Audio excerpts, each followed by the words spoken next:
All right, peace, peace, peace. First and foremost, man, hopefully the Most High in your house shall is blessing your day. By His mercies, you are consumed. We're alive in the Most High in your house shall's body, and two, we're naturally alive, man.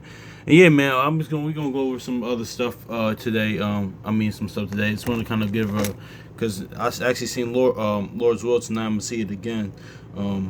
Him, but I saw the long walk earlier this week, man. Because a lot of times too, certainly, and shout out to the brother Quan 144, man.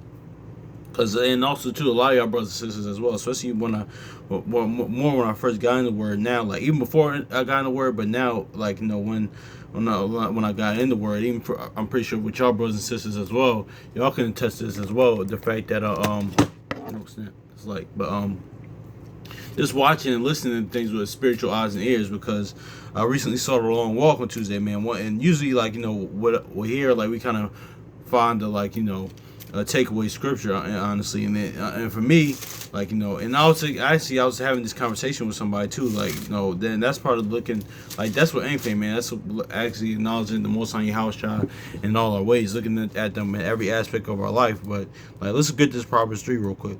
It says, "In all that ways acknowledge him, and he shall direct that path." So yeah, man, go see the Most High in your house shine every aspect of your life, man.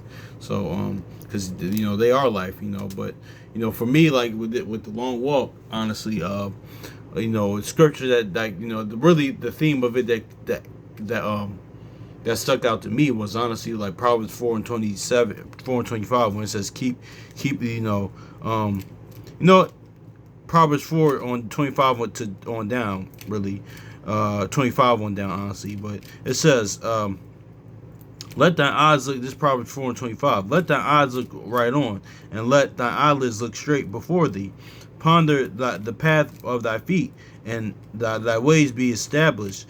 And turn not to the right hand nor to the left, and remove thy foot from evil. Exactly, man. So that's why Ecclesiastes 5:1 says, "Watch your foot when you pretty much go into the house of the Most High, your house, and inwardly, the inward house, and also too whatever house that you worship, the congregation, assembly, or camp, church, or whatever. But inwardly as well, pretty much keep the evil out of the Most High, your house. Keep the evil without of you, because then it said, of course, Corinthians, your body is a temple. And John 2:21 says, the temple that Yahweh spake of was was of himself, and how he dwells inwardly with us, man. Honestly, so get purge out the evil, honestly, man. So yeah, but honestly too, it's a lot. Even honestly, man, this was one of Stephen King's best. I didn't read the book, man, but Stephen King is really a legend, though, man.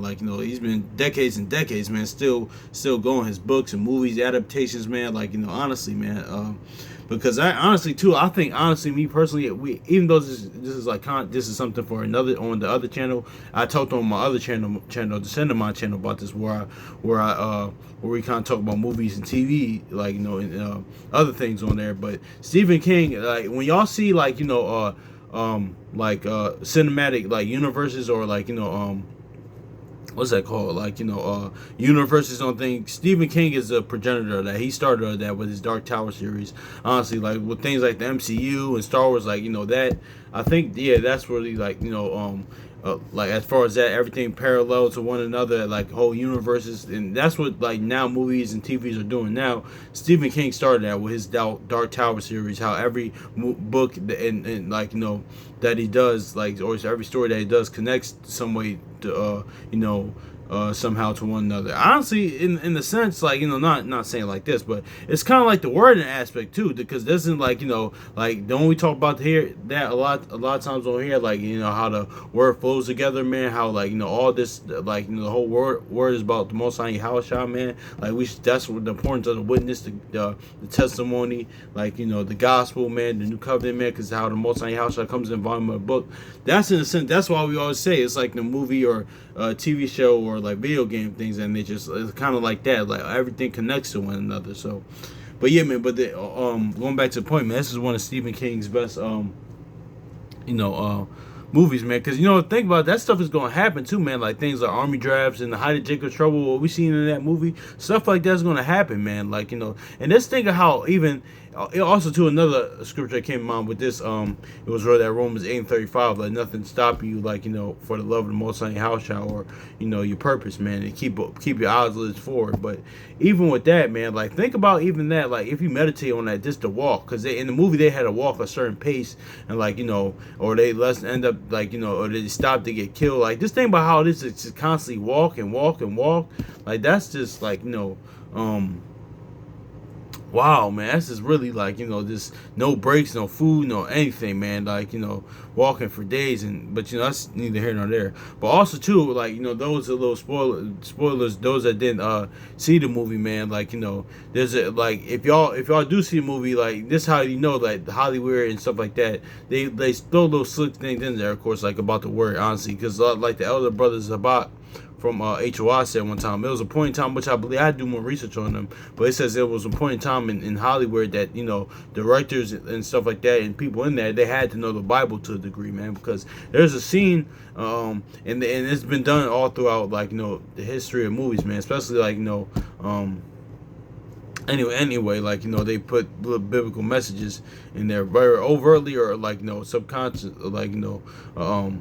kind of discreetly, but there's a scene in there when y'all watch a movie on day 3, when it's the third day, it says they they walk 144 miles, because they do the one, day 1 they walk this miles, day 2 in the movie this miles, this amount of miles, and day 3 on the scene where they said it was day 3, they specifically put 144 miles. So I instantly was like, okay, cool, and that was that a play on the elect. And also too, his resurrection doesn't that same Thessalonians, pretty much the elect and stuff like that will have that in that first resurrection, that resurrect as he did. So that's what it was, man. So that's what I caught on instantly. I was like, okay, so day 3 that was a little slick what they did.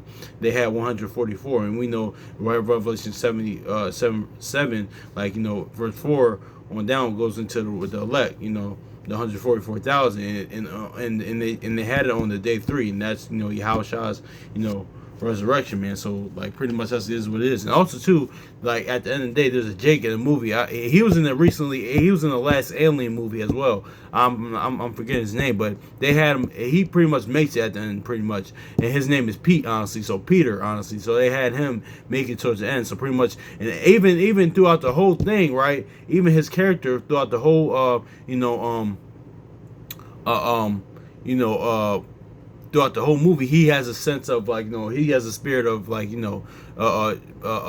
mental strength and fortitude, honestly, calmness. He doesn't let anything rattle him for the most part, and that goes into Peter being a rock, being a stone, honestly, man.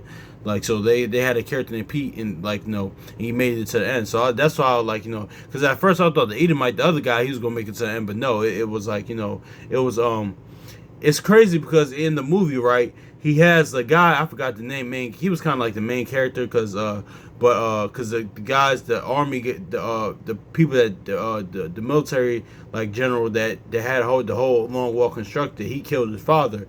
But but in the point, the guy, the Edomite, I forgot his name in the movie, that he's kind of the main character, in the sense that had his that his father was killed, he has on the cross, pretty much, man, and he gives it off, and he I think he takes it and gives it to the character Pete, Pete, and that was kind of, I guess, symbolic of Yahushua saying, Peter, you'll be the rock of my the rock of the church, honestly. Now, of course, we don't mess with crosses around here, but that was what it was conveying.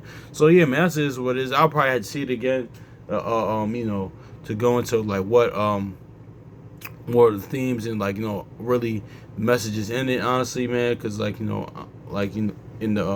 movie. But yeah, man, hopefully, yeah, man, that's just on the long walk, man. But it was a good movie, honestly. It was better than him, but that's just is what it is, though. So I gave that an 8.5, honestly. With I gave him a 7.5, but I might give Long Walk a 9, honestly. But yeah, So yeah, hopefully it's edifying, man. So hopefully the Most High Yahweh blesses your day. So peace.